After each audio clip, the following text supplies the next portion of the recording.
नमस्कार दोस्तों। बीजेपी क्यों डर गई है? इतना कम मत पड़ा फर्स्ट फेज के इलेक्शन के बाद।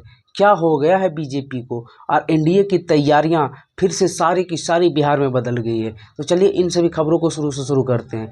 दरअसल बात यह है कि जब फर्स्ट फेज के चुनाव से पहले बीजेपी खूब प्रचार प्रसार की और एकदम फुल्ली कॉन्फिडेंस थी कि इन चारों सीट पर, क्योंकि इन चारों की चारों सीट पर एनडीए जीती हुई थी बिहार में, चाहे वो औरंगाबाद हो सुशील कुमार सिंह, गया हो विजय मांझी, नवादा हो चंदन सिंह और जम्मू हो चिराग पासवान। तो बीजेपी दो सीट पर, एक सीट पर जेडीयू और एक सीट पर एलजेपी जीती हुई थी। लेकिन जब इलेक्शन हुआ इस बार 2024 का, तो उम्मीदवार चेंज हुए। नवादा में भी एलजेपी के उम्मीदवार थे, उन्हें हटाकर विवेक ठाकुर लाया गया। गया में विजय मांझी की जगह हम पार्टी के राष्ट्रीय अध्यक्ष जीतन राम मांझी लड़े। औरंगाबाद में उम्मीदवार एक चेंज नहीं हुआ और जो है जमुई में उम्मीदवार चेंज करके चिराग पासवान के जीजा अरुण भारती को लाया गया। लेकिन इस बार मुकाबला काफ़ी कड़ा दिख रहा है। इस इलेक्शन में जो हुआ, इलेक्शन के बाद बीजेपी काफ़ी टेंशन में चली गई। उस जो वोटिंग परसेंटेज का खेल हुआ, जो नवादा में खासकर 41% वोट पड़े और पूरे ऑल ओवर चारों सीट में 50% के करीब वोट पड़े। सबसे ज़्यादा वोट जमुई में पड़ा।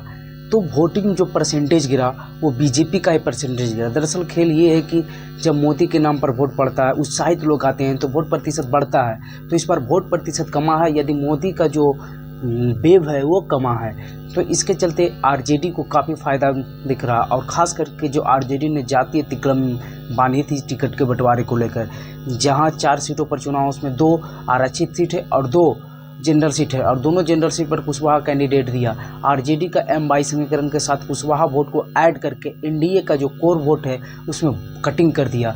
और मेन वोट पर ही नीतीश कुमार लवकुश समीकरण के माने जाते हैं। सम्राट चौधरी जो बीजेपी आगे कर रही थी वो हो गए उपेंद्र कुशवाहा के, रहते हुए भी कुशवाहा और कुर्मी वोटों में एकदम पूरी तरह से विभाजन दिखी और ये जो है आरजेडी के पक्ष में जाते हुए दिखी। लेकिन इलेक्शन का रिजल्ट देखना होगा कि क्या असर पड़ता है, क्योंकि बीजेपी भी इतनी कमज़ोर पार्टी नहीं है, क्योंकि उसका संगठनात्मक है और वो ज़मीनी बूथ स्तर पर काफ़ी मजबूत है। लेकिन जिस प्रकार से जातीय समीकरण को आरजेडी लालू यादव ने खेला है, तो चुनाव में तो असर, चाहे जीत हार किसी का भी हो, अंतर कम होने वाला है। हाँ, चुनाव का अंतर कम होने वाला है। और इन 4 सीटों पर हम कह सकते हैं कि आरजेडी ने जिस तरीके से टक्कर दिया, हालांकि टिकट बंटवारे में लेट किया, एनडीए ने पहले सब चीज़ कर दिया था, फिर भी टक्कर जोरदार है।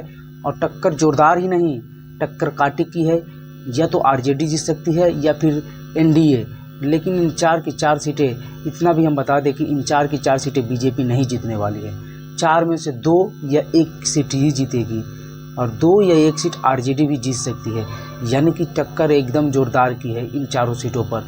और जो वोटिंग परसेंटेज रहा, वहाँ का माहौल रहा, और जिस तरीके से आरजेडी ने अपने पक्ष में सभी को किया, और बीजेपी जो ओवर कॉन्फिडेंस में रही, और बाहरी कैंडिडेट जैसे विवेक ठाकुर का जो एटीट्यूड रहा नवादा में, खास करके उन्हें इलेक्शन लड़ने का तौर तरीका ही अभी नहीं पूरी तरह से पता था।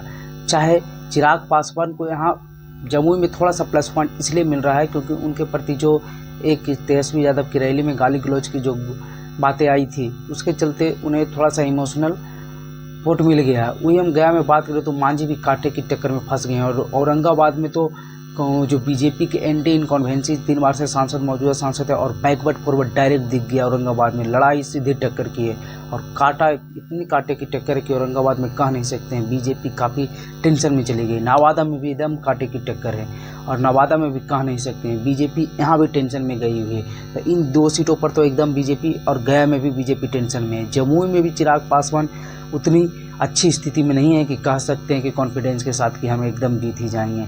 तो टक्कर चारों सीटों पर है और आरजेडी ने काफ़ी मजबूती से टक्कर दिया है। और जातीय समीकरण के साथ साथ जो वहाँ तेजस्वी का प्रचार रैलियाँ रहा, इन चारों सीटों पर 40 रैलियाँ तेजस्वी यादव और मुकेश सहनी ने किया। मुकेश सहनी भी इलेक्शन से पहले तेजस्वी के साथ आने से मुकेश सहनी के भी वोट बैंक में, तेजस्वी के वोट बैंक में ऐड हो गया और उसका भी फायदा जो है इंडिया गठबंधन को मिलते हुए दिखा।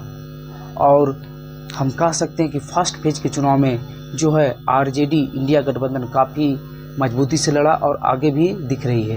वही हम बात कर लेते हैं, विधानसभा में भी ऐसा ही हुआ था। फर्स्ट सेकेंड फेज में इंडिया गठबंधन आगे था, लेकिन सेकेंड फेज के बाद बीजेपी ने इस बात का ध्यान दिया कि हम काफ़ी पीछे रहे हैं और काफ़ी ज़ोरदार इधर उधर का बयान, भाषा लाकर आरजेडी को फंसा दिया। और हो सकता है इस इलेक्शन में बीजेपी को पता चल गया तो सेकेंड फेज या थर्ड फेज से बीजेपी इधर उधर की उत्पीड़न भाषाओं के साथ फिर से इलेक्शन में अपनी वापसी कर सकती है, क्योंकि बीजेपी वो पार्टी मानी जाती है कि 12 मास इलेक्शन में बिजी रहती है। तो देखने वाली बात होगी। लेकिन जो फर्स्ट फेज का इलेक्शन हुआ है वो काफ़ी कांटे की इलेक्शन है। तो चलिए ऐसे ही इंफॉर्मेटिव वीडियो देखने के लिए हमारे चैनल मागी कोर्ट पर बने रहें।